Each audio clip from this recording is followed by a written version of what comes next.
நம்ம லைஃப்ல தப்பு செய்யலாம், நம்ம தப்பு பண்ணிருக்கலாம், காரியங்கள் நடந்திருக்கலாம். ஆனா உதறி தள்ளாதபடிக்கு எப்போ என் மகன் வரான் அப்படின்னு தகப்பன் பார்த்துக்கிட்டே இருக்கிறார். காணாமல் போன பையன் வரான், தூரத்துல பார்த்தன என் பையன் வரான்னு தெரிஞ்சுட்டு ஓடி போறார் அப்பா.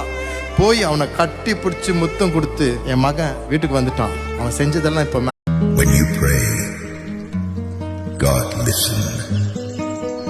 When you listen, God talks. When you believe,